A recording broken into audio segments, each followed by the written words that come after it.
একটা কথা বলুন তো, আপনি যদি জানেন আপনার ঘরে কেউ আছে, কিন্তু সে কোনো মানুষ নয়।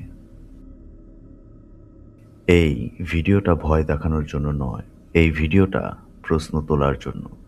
কারণ ভয় আমরা সবাই চিনি। ভয়ের একটা ভাষা আছে, ভয়ের একটা নিয়ম আছে। ভয় হঠাৎ চমকে দেয়, ভয় আমাদের তাড়া করে, ভয় হার্টবিট বাড়ায়। কিন্তু আজ আমরা যেটা নিয়ে কথা বলবো তার কোনো নিয়ম নেই। আমরা ছোটবেলা থেকে একটা খুব সহজ ব্যাখ্যা শিখে এসেছি, যা বোঝা যায় না তার মানেই প্যারানর্মাল বা আত্মা। আলো নিভলেই কিছু দেখলে আত্মা, ঘরে শব্দ হলেই সেটা হয়তো ভূত বা আত্মা, হঠাৎ ঠান্ডা লাগলে সেটা ভূত বা আত্মার প্রেজেন্স বলে আমরা ভেবে থাকি। আমরা প্রশ্ন করি না, কারণ উত্তরটা আগের থেকেই তৈরি। কিন্তু আজ আমি আপনাকে কিছু অভিজ্ঞতার কথা বলবো, যেখানে কিছু ছিল কিন্তু তার কোনো মৃত্যু নেই, কোনো অতীত নেই। সে কাঁদে না, সে কথা বলে না, সে কিছু চায় না, সে শুধু আছে। আর সেখানেই ভয়টা শুরু।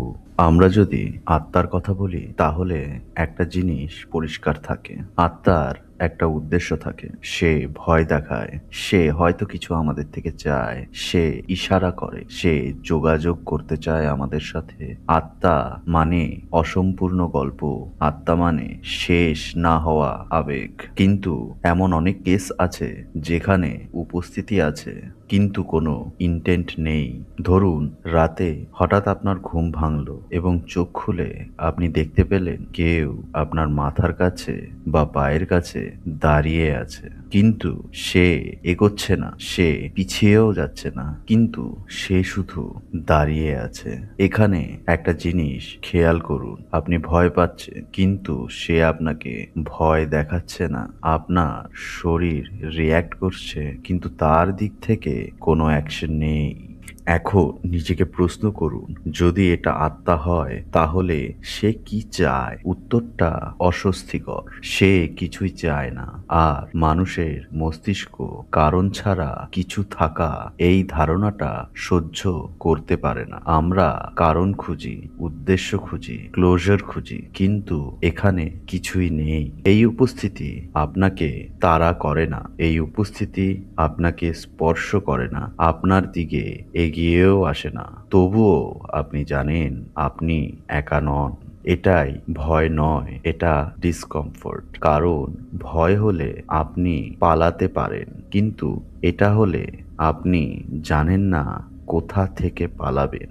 এই জায়গাটায় অনেকেই একটা ভুল করে, তারা ভাবে এটা হয়তো আমার মাথার ভেতরেই হচ্ছে, কিন্তু খেয়াল করলে দেখবেন এই অভিজ্ঞতাগুলো হয় একটা নির্দিষ্ট অবস্থায়। যেই সময় রাতে নীরবতায় ঘর অন্ধকার থাকে এবং মোবাইলটাও আপনার সাইলেন্ট থাকবে, মস্তিষ্ক তখন নিজের সঙ্গে কথা বলা বন্ধ করে দেবে। আর ঠিক তখনই আপনি টের পাবেন আপনি কাউকে ভাবছেন না, কিন্তু আপনি কারো উপস্থিতি ফিল করতে পারছেন। আর আপনি যদি এটাকে হ্যালিউসিনেশন বলেন, তাহলে আপনাকে এটা মনে রাখতে হবে, যদি এটা সত্যি হ্যালিউসিনেশন হতো তাহলে এই জিনিসটা এলোমেলো হতো, এই ফিলিংসটা, এই অনুভূতিটা এলোমেলো হতো। কোনো নির্দিষ্ট সময় এই ফিলিংসটা হতো না। আর তখন আপনি বুঝতে পারবেন এটা হ্যালিউসিনেশন নয়, কারণ এটা এলোমেলোভাবে হচ্ছে না। এই জিনিসটা হচ্ছে আপনার সাথে কনসিস্টেন্ট, মানে অনবরত জিনিসটা আপনার সাথে ঘটে চলছে।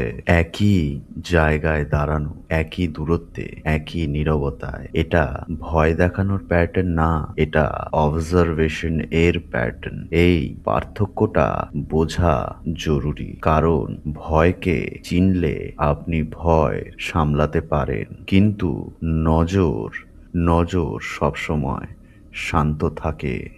আপনি যদি কথাগুলো শুনে নিজের কোনো অভিজ্ঞতার কথা মনে করতে শুরু করেন, তাহলে ভয় পাবেন না, কারণ এই চ্যানেলে আমরা ভয় বাড়াই না, আমরা বোঝার চেষ্টা করি কি ঘটছে আর সামনে যা আসছে সেটা আরো অস্বস্তিকর। তাই যদি আপনার ভিডিওটি ভালো লেগে থাকে তাহলে একটা লাইক করে দিন এবং চ্যানেলটিকে সাবস্ক্রাইব করুন।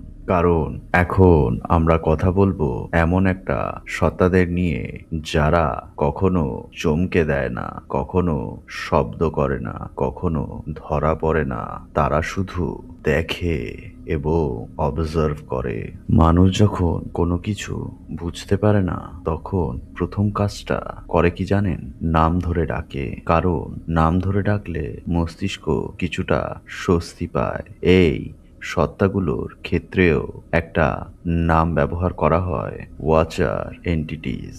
এই নামটা কোনো ধর্ম থেকে আসেনি, কোনো গল্প থেকেও না, এটা এসেছে অভিজ্ঞতা মিলিয়ে দেখার পর। কারণ আলাদা আলাদা মানুষ আলাদা আলাদা জায়গায় আলাদা আলাদা সংস্কৃতিতে এই রকম একটি জিনিস ডেসক্রাইব করেছেন। ওয়াচার এন্টিটিস দেখা দেয় মানসিকভাবে যখন আপনি সবথেকে বেশি অসুরক্ষিত অবস্থায় থাকেন তখনই এরা দেখা দেয়। যেমন ধরে নিন রাতের অন্ধকার ঘরের নিস্তব্ধতায় যেখানে ঘড়ির টিক টিক শব্দটাও থেমে গেছে মনে হয়। এই সময়টায় মানুষ নিজের মাথার শব্দ শুনতে পায় আর ঠিক তখনই কেউ আপনাকে অবজার্ভ করে। খেয়াল করবেন এরা কখনো আলো জ্বালার সময় আসে না, কখনো ভিড়ের মধ্যে আসে না। এরা আসে যখন আপনার মন কোনো কিছুর সঙ্গে ব্যস্ত নয়। কারণ এদের আগ্রহ আপনার কাজে না, এদের আগ্রহ আপনার অবস্থায়। এখানে একটা খুব গুরুত্বপূর্ণ পার্থক্য আছে। ওয়াচার এন্টিটিস কখনো চমকে দেয় না, কখনো দরজা বন্ধ করে না, কখনো শব্দ করবে না এরা। কারণ ভয় দেখানো এদের উদ্দেশ্য নয়। ভয় দেখালে রিয়াকশন আসে আর রিয়াকশন এলে অবজারভেশন নষ্ট হয়। আপনি নড়লে ওরা দেখে, আপনি চোখ বন্ধ করলে ওরা সরে যায় না, ওরা ওখানেই দাঁড়িয়ে থাকে। এটা ভয় না, এটা অবজার্ভ করা।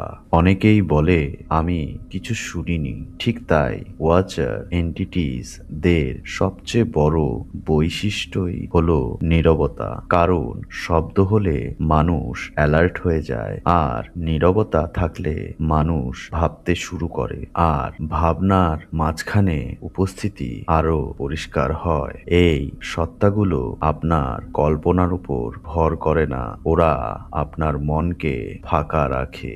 এখানে একটা জিনিস লক্ষ্য করবেন, যারা এই অভিজ্ঞতার কথা বলে তাদের বর্ণনা প্রায় একই। দূরত্ব, অবস্থান, ভঙ্গি। কেউ বলে বিছানা পায়ের কাছে, কেউ বলে দরজার পাশে, কিন্তু কেউ বলে না ওটা কাছে এসেছিল। কারণ ওরা কখনো কাছে আসে না, ওরা এক জায়গায় দাঁড়িয়ে থাকে। আর যদি এটা হ্যালিউসিনেশন হতো তাহলে এটা এলোমেলো হতো, কিন্তু এটা স্ট্রাকচার্ড অবজারভেশন। এই অভিজ্ঞতার পর মানুষ একটা কথা বলে, মনে হচ্ছিল ও আমাকে দেখেছে। খেয়াল করুন, দেখেছে কিন্তু কিছু করছে না। এই জায়গাটা মানুষের মস্তিষ্ক সহ্য করতে পারে না। কারণ মানুষ দৃষ্টিকে অ্যাকশন এর সঙ্গে জুড়ে দেখে, কিন্তু এখানে দৃষ্টি আলাদা। এই দৃষ্টি নিরপেক্ষ আর নিরপেক্ষ নজর সবচেয়ে অস্বস্তিকর।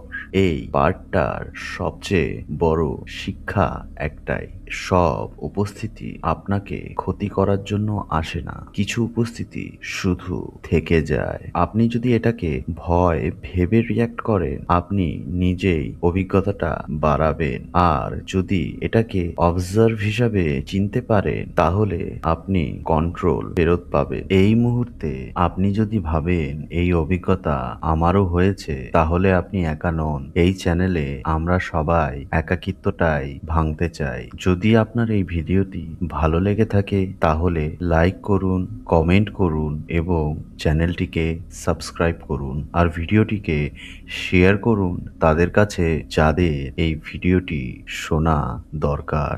কিন্তু এখন আমরা আরো অস্বস্তিকর জায়গাতে যাব, কারণ সব অবজারভেশন নীরব থাকে না। কিছু অবজারভেশন আপনার মতো দেখায়, আপনার মতো হাঁটে, আপনার মতো কথা বলে, কিন্তু সে আপনি নন।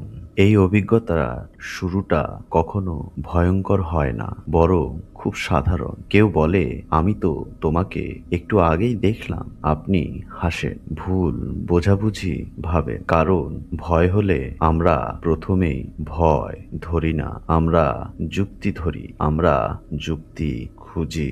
কিন্তু কিছু ক্ষেত্রে যুক্তিটা আটকে যায়। ভাবুন তো, একই মানুষ, একই গলার আওয়াজ, একই হাঁটার ভঙ্গি, কিন্তু তার মধ্যে কিছু একটা ভুল আছে।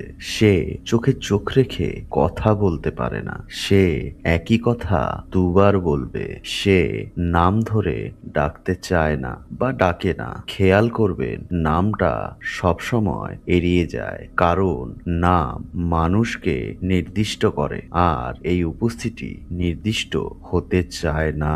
এই ধরনের অভিজ্ঞতায় মানুষ পরে একটা কথা বলে, তখন বুঝতে পারিনি, কিন্তু পরে মনে হয়েছে কিছু একটা ঠিক ছিল না। ভুলটা বড় না, ভুলটা সূক্ষ্ম। এই সেন্টেন্স, একই সেন্টেন্স দুবার বলা, একই প্রশ্ন একই টোনে রিপিট করা, এই ছোট ছোট ভুলগুলো ভয়ের থেকে বেশি কিছু করে। এগুলো সন্দেহ তৈরি করে। মানুষ পরিচিত জিনিসে কম নজর দেয়, কারণ মস্তিষ্ক ভাবে আমি এটাকে চিনি। এই ফিনোমিনান সেই বিশ্বাসটার ওপর কাজ করে। আপনি নজর দেন না, আপনি যাচাই করেন না, আর ঠিক তখনই প্রেজেন্স কাজ করে। কিন্তু একটা ব্যাপার মনে রাখবেন, এই ডুপ্লিকেট প্রেজেন্স কখনো দীর্ঘ সময় থাকে না, কারণ সময় যত বাড়ে ভুল তত স্পষ্ট হয়। সবচেয়ে অস্বস্তিকর তথ্যটা বলি, এই ঘটনাগুলো হয় শুধু তখনই যখন আপনি মানসিকভাবে দুর্বল থাকেন, যখন আপনি খুব ক্লান্ত থাকেন, যখন আপনার খুব কম ঘুম হয়, যখন আপনি চিন্তায় ডুবে থাকেন। মস্তিষ্ক তখন পরিচিত জিনিসে ব্লাইন্ড ট্রাস্ট দেয়। এই সময়টাই সবচেয়ে সহজ। এটা সাধারণ ভুল দেখা না, এটা সাধারণ হ্যালিউসিনেশন নয়। কারণ হ্যালিউসিনেশন হলে, আমি আবারও বলছি, হ্যালিউসিনেশন হলে এটা এলোমেলো হতো, কিন্তু এখানে একটা কনসিস্টেন্ট চেষ্টা আছে পরিচিত হওয়া, কিন্তু পুরোপুরি না। এই অসম্পূর্ণ অনুকরণটাই সবচেয়ে ভয়ঙ্কর। এই অভিজ্ঞতা শেষ হয় একটা বাক্যে, আমি বুঝতে পারলাম ওটা তুমি ছিলে না। কিন্তু খেয়াল করুন, এই রিয়েলাইজেশনটা সবসময় পরে আসে, কারণ তখন প্রেজেন্স আর থাকে না। ওরা ধরা পড়ে না, ওরা ভুল রেখে যায়। আপনি যদি কখনো এই ধরনের কোনো মুহূর্ত মনে করতে শুরু করেন, তাহলে নিজেকে দোষ দেবেন না, কারণ এই ফিনোমিনা বরং ক্লান্ত মানুষকে বেছে নেয়। এখন একটা প্রশ্ন উঠে আসে, এগুলো যদি কাকতালীয় না হয় তাহলে এখন কেন এত বেশি হচ্ছে? আগে তো মানুষ এগুলো কম বলতো। আগে কি এগুলো হতো না, নাকি শোনা যেত না? এই কথাটা প্রায় সবাই বলে, কিন্তু প্রশ্নটা অন্য জায়গায়। আগে কি কম হতো, নাকি বলা হতো না? আমরা ধরে নেই আগে মানুষ বেশি শক্ত ছিল, বেশি গ্রাউন্ডেড ছিল, কম ভয় পেত, কিন্তু বাস্তবটা আলাদা। আগেও মানুষ একা ছিল, আগেও মানুষ রাতে জাগতো, আগেও মানুষ অস্বস্তি অনুভব করত। শুধু একটা পার্থক্য ছিল, তখন শব্দ ছিল না, এখন আছে। আজ আমরা চারিদিক থেকে শব্দে ঘেরা, নোটিফিকেশন, ভিডিও, স্ক্রোল, মেসেজ। আমরা কখনোই সম্পূর্ণ নীরব থাকি না, কিন্তু যখন হঠাৎ নীরবতা আসে তখন সেটা অস্বাভাবিক লাগে। আর অস্বাভাবিক নিবিড়তার মধ্যে যে কোনো উপস্থিতি আরো তীব্র হয়ে ওঠে। আগে নীরবতা ছিল স্বাভাবিক, এখন নীরবতা হলো খুবই অস্বাভাবিক একটা বিষয়। আরেকটা বড় পরিবর্তন আছে। আজকের মানুষ বেশি ভাবে, সবকিছু নিয়ে সব সময় চিন্তা করে। ঘুমানোর সময়ও মস্তিষ্ক কখনো বন্ধ হয় না। আর যেখানে মন সবসময় খোলা, সেখানে বাইরে কিছু ঢোকা খুব কঠিন ব্যাপার নয়। এটা বিশ্বাসের ব্যাপার না, এটা অবস্থার ব্যাপার। অনেকে ভাবে এগুলো ফোনের জন্য, কিন্তু না, ফোন কারণ না, ফোন ট্রিগার। কারণ ফোন একাকিত্ব দূর করে না, শুধু ঢেকে রাখে। আর যখন স্ক্রিন বন্ধ হয়, একাকিত্বটা আরো স্পষ্ট হয়ে যায়। এই স্পষ্ট অবস্থাতেই প্রেজেন্স বেশি অনুভূত হয়। এই ফিনোমেনা হয়তো নতুন না, হয়তো এরা সবসময় ছিল, শুধু আগে মানুষ খেয়াল করতো না। আজ আমরা খেয়াল করতে শিখেছি, কারণ আজ আমরা একলা থাকি, বেশি রাত জাগি, বেশি চিন্তা ভাবনা করি। আর এই তিনটা জিনিস একসঙ্গে থাকলে মন দরজা খুলে দেয়। আগে মানুষ এই অভিজ্ঞতাগুলোকে বলতো না, কারণ তখন ভাষা ছিল না। আজ আছে, আজ কেউ শুনবে, আজ কেউ বিচার করবে না, আজ কেউ বলবে আমারও হয়েছে। এই মিলটাই মনে করায় আপনি একা নন। এই অংশটার সবচেয়ে গুরুত্বপূর্ণ কথা হলো আপনি দুর্বল নন। আপনি এই অভিজ্ঞতা হওয়ার মানে আপনি ভাঙছেন না, মানে আপনি সচেতন অবস্থায় আছেন এমন সময় যেখানে মন সবচেয়ে বেশি খোলা। খোলা মন সবসময় আশীর্বাদ না, কখনো কখনো একটা ঝুঁকি। এই জায়গাটায় আপনি যদি নিজের জীবনটার কথা ভাবেন, রাতে নীরবতা, ঘুমহীন সময়, একাকিত্ব, চিন্তা, তাহলে এই আলোচনা আপনার জন্যই। এখন আমরা সবচেয়ে কঠিন প্রশ্নটার সামনে দাঁড়াই।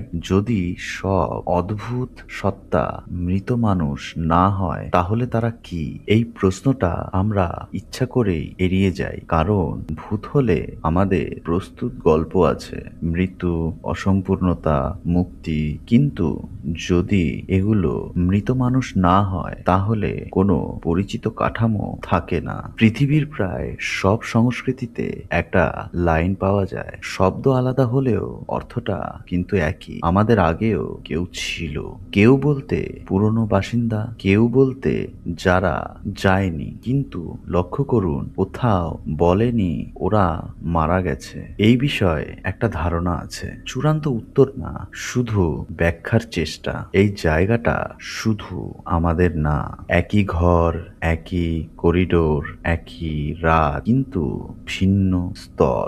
আমরা চলি নিজের স্তরে, আর তারা নিজেরটায় চলে। কখনো কখনো এই স্তরগুলো এক জায়গায় এসে পড়ে, তখনই উপস্থিতি টের পাওয়া যায়। এই ধারণাটা একটাই প্রশ্নের উত্তর দেয়, কেন তারা কথা বলে না, কেন তারা স্পর্শ করে না? কারণ ইন্টারাকশনের দরকার নেই। আপনি ভাবুন, আপনি যদি রাস্তার ওপাশ থেকে কাউকে দেখেন, আপনি ডাক দেবেন না, আপনি শুধু দেখবেন। এখানেও তাই সবচেয়ে অস্বস্তিকর ভাবনাটা বলি, ওরা হয়তো আমাদের মতোই অভ্যস্ত আমাদের উপস্থিতিতে। আমরা ভাবি আমরাই একমাত্র সচেতন, কিন্তু হয়তো সেটা নয়, হয়তো আমরাও কারোর ব্যাকগ্রাউন্ডে আছি। এখানে একটা ভুল করবেন না, এই কথাগুলো বলার মানে ভয়কে বাতিল করা না, ভয়টাকে স্বাভাবিক করে তোলার চেষ্টা শুধুমাত্র। কারণ আমরা জানি না ওরা কি জানে, ওরা কি দেখে। অজানা জিনিস সবসময় বিপজ্জনক নয়, কিন্তু নিরাপদও নয়। এই মাঝখানের জায়গাটাই সবচেয়ে কঠিন। আপনি যদি এই মুহূর্তে নিজের ঘরের দিকে তাকান, তাহলে খেয়াল করবেন আপনি কি দেখছেন না। এই আলোচনাটা সেখান থেকেই শুরু। এখন সবচেয়ে জরুরি অংশে আসি, কারণ বোঝা এক জিনিস আর ভুল করা আরেক জিনিস। কিছু জিনিস আছে যা কখনোই করা উচিত নয়, বা কখনো আপনারা করবেন না। আপনি যখন বুঝতে পারেন আপনি একা নন, প্রথম কি হয় জানেন? কিছু করা, ডাক, নাম নেওয়া, প্রশ্ন করা। কারণ মানুষ ভাবে যোগাযোগ মানে নিয়ন্ত্রণ, কিন্তু সব সত্তা মানুষের মতো কাজ করে না। কিছু সত্তা ইন্টারাকশনকে আমন্ত্রণ হিসাবে দেখে। এই রকম পরিস্থিতিতে আপনি যেই কাজটা প্রথমে করবেন না সেটা হচ্ছে ১ নম্বর, আপনি ডাক দেবেন না। কোনো রকম কোনোভাবে কারো নাম ধরে ডাকবেন না এবং এমনকি আপনার মনের মধ্যেও কারো নাম ভাববেন না। কারণ ডাক মানে নিজের অবস্থান চিহ্নিত করা। ওয়াচটায় উপস্থিতি নিজের থেকে আসে না। ডাক পেলে তারা নোট করে। নোট করা মানে এগিয়ে আসা নয়। নোট করা মানে মনে রাখা। তারা মনে রাখে। ২ নম্বর কাজ যেটা আপনি করবেন না, আপনার কোনো পরিচিতি, কোনো বন্ধু, কোনো ভাই, কোনো বোন কারোর নাম নেবেন না। নাম মানে পরিচয় স্থির করা। আপনি যখন কোনো কিছুর নাম নেন, আপনি সেটাকে একটা কাঠামোর মধ্যে ফেলেন, কিন্তু সব উপস্থিতি কাঠামো মানে না। নাম অনেক সময় হুকের মতো কাজ করে। একবার আটকালে খুলে যাওয়া সহজ নয়। তৃতীয় যেই কাজটি আপনি করবেন না সেটা হচ্ছে কোনো রকম কোনো প্রশ্ন করবেন না। কারণ প্রশ্ন করার মানে হচ্ছে উত্তরের আশা করা। কিন্তু কিছু সত্তা উত্তর দেয় না, তারা তথ্য নেয়। আপনার কণ্ঠ, আপনার ভয়, আপনার কৌতূহল, এই তথ্যগুলো তাদের কাছে থেকে যায়। সবচেয়ে ঝুঁকিপূর্ণ বিষয়টা এখানে, কিছু উপস্থিতি সময়কে এড়িয়ে যায় কিন্তু স্মৃতি রাখে। আপনি ভাববেন আজ কিছু হয়নি, কিন্তু প্রতিক্রিয়া আজ দরকার হয় না। মনে রাখাই যথেষ্ট। নীরবতা সবচেয়ে নিরাপদ প্রতিক্রিয়া, কারণ নীরবতায় কোনো আক্রমণ নেই। নীরবতা মানে আপনি নিজের জায়গায় আছেন, আপনি অবজার্ভ করছেন, এঙ্গেজ করছেন না। এই সীমাটাই গুরুত্বপূর্ণ। এই অংশটার মূল কথা, সব পরিস্থিতিতে কিছু না করাই সবচেয়ে শক্ত সিদ্ধান্ত। কারণ ভয় আপনাকে তাড়াতাড়ি সিদ্ধান্ত নিতে বাধ্য করে, কিন্তু তাড়াহুড়ো করাটাই এখানে সব থেকে বড় ভুল। আপনি যদি কখনো এই অবস্থায় পড়েন, এই ৩টি নিয়ম মনে রাখবেন। কোনো রকম ডাক দেবেন না, কারণ নাম নেবেন না, কোনো রকম প্রশ্ন করবেন না। এই চ্যানেলটার কাজ আপনাকে সচেতন বানানো। এখন শেষ অংশে যাই, কারণ আজ রাতেই, হয়তো আজই আপনি একা আলো নিভিয়ে বসে থাকবেন। আজ রাতে যদি আপনি একা আলো নিভিয়ে বসে থাকেন আর হঠাৎ মনে হয় কেউ আছে, কেউ আপনাকে দেখছে, তাহলে ভয় পাবেন না। ভয় পাওয়াটা সহজ, বোঝাটা কঠিন। এই মুহূর্তে আপনার মাথায় অনেক প্রশ্ন আসতে পারে। কেউ কি দাঁড়িয়ে,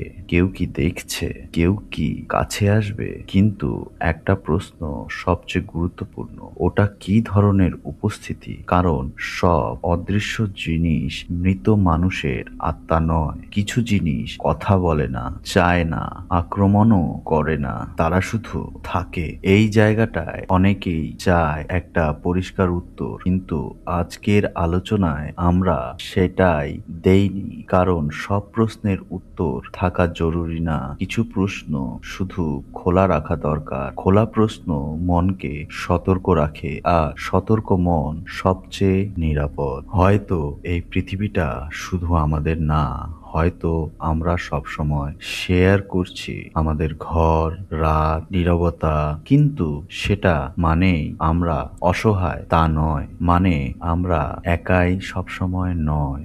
এই উপলব্ধিটাই ভয়ের থেকেও গভীর। যদি এই ভিডিওটা শুনে আপনার মনে কোনো রকম কোনো প্রশ্ন তৈরি হয়ে থাকে, তাহলে আপনি একা নন।